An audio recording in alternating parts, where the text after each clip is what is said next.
Hello, everyone. I'm Michelle Ingraffia, Regional Director of Clinical Partnerships for Odyssey's Eating Disorder Network, and we are back with ED Connections, where we are live and connected the second Wednesday of every month. The Odyssey Eating Disorder Network is comprised of Selah House, Astor Springs, Shoreline Center for Eating Disorders, Toledo Center, and Magnolia Creek.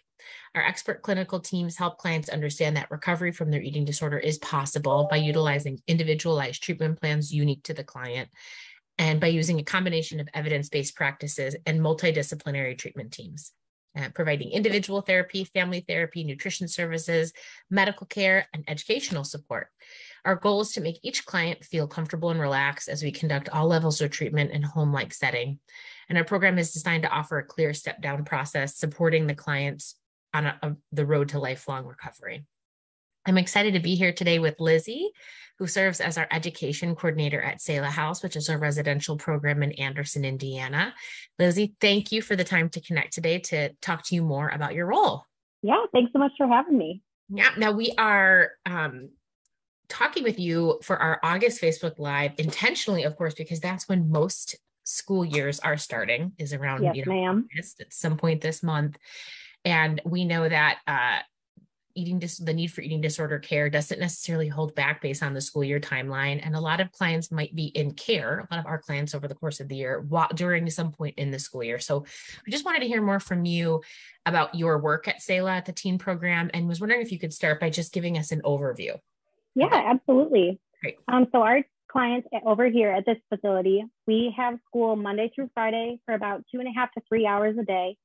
Clients will either have that time in the morning or in the afternoon, but we try to keep it within the school day. So if they need something from a teacher or anything like that, they'll be available. We do school in the basement. So it's a nice, quiet environment. It's relaxing. There's usually not a lot of traffic in and out of there. It's quiet.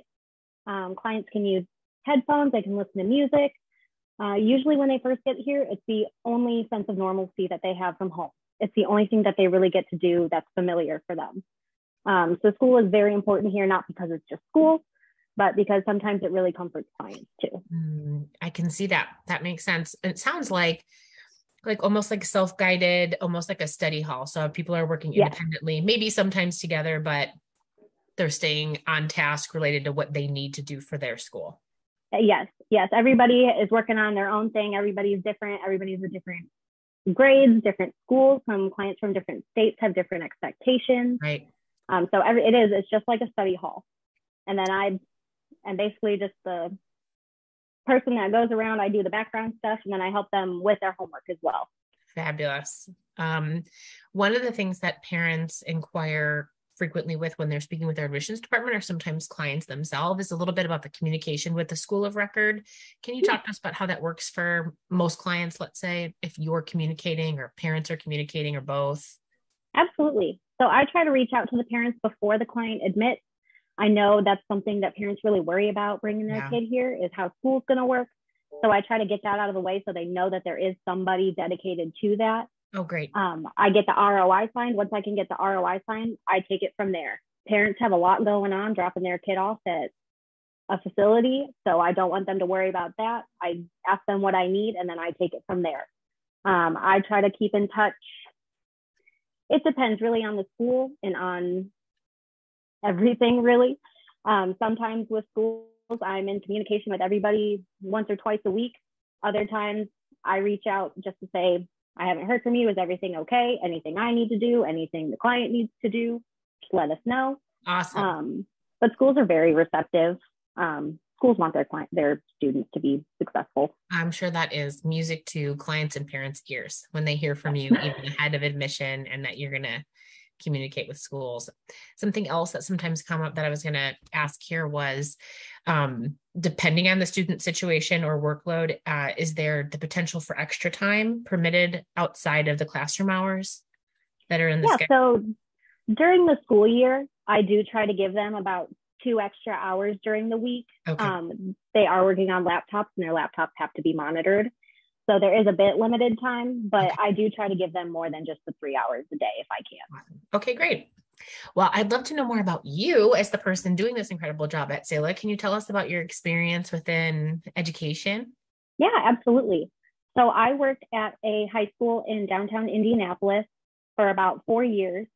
And I was really lucky. I worked there through college. I was able to work in almost every department there. I worked on the STEM side, on the humanities side. I worked in the special education department. So I've become a jack of all trades, which is very good in this position because one client will need me to review their paper, and then the other client needs to know how to multiply binomials. And I know how to do both. So it's awesome.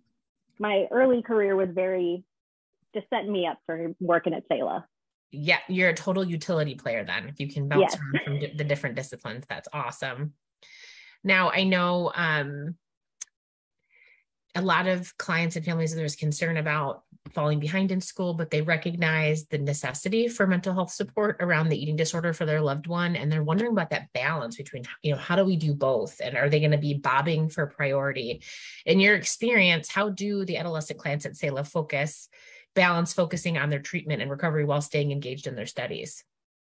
So I try to ask teachers, just give us what's important. Give us what's being tested on. As somebody who has been a classroom teacher, I know that there are some days you are simply just trying to fill the time. Mm-hmm. And not everything is important that you master. Not every assignment is as important or the last. So I do ask, it depends on when it is in the year, but I will ask, just give us what we really need, exempt from the rest. And teachers understand. I'd tell them your student's not on vacation.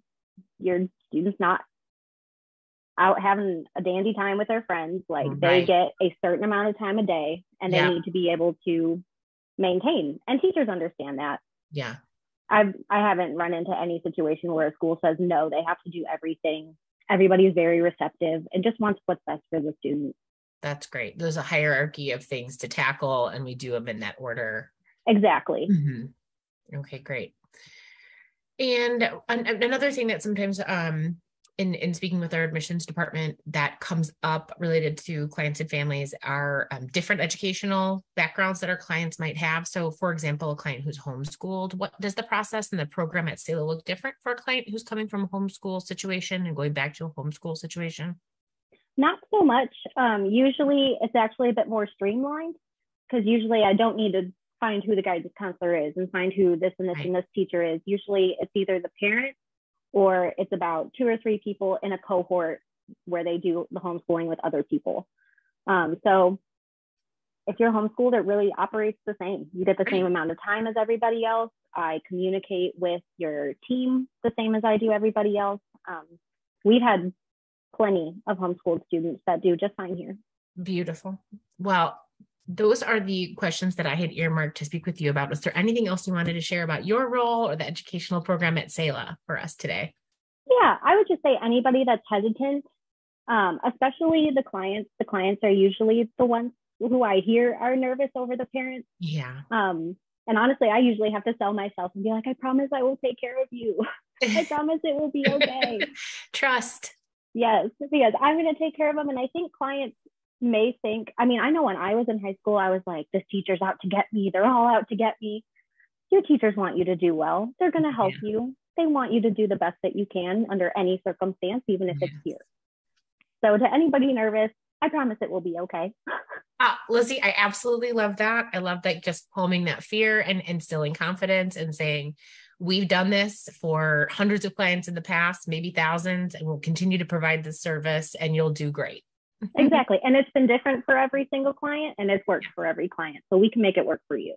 Well, wonderful. I'm glad that you're there at the helm of the educational program at Selah. Thanks for your time. Absolutely. Thanks again for having me. Yep. And for our audience, for more information about our Odyssey's eating disorder network of services, or you're someone you know is suffering from an eating disorder, we're here and we're ready to help. You can visit our website at selahhouse.com, which also houses information for our whole network of services. Our admissions team is available 24/7 at 866-92-FREEDOM. And you can message us on social media to reach out in that capacity as well, on Facebook, Instagram, Twitter, or LinkedIn. We invite you to join us next month, where we'll be posting again the second Wednesday. And from Lizzie, myself, and the whole team at Selah House, thank you for joining us today. And we're here ready to help, and we'll see you soon.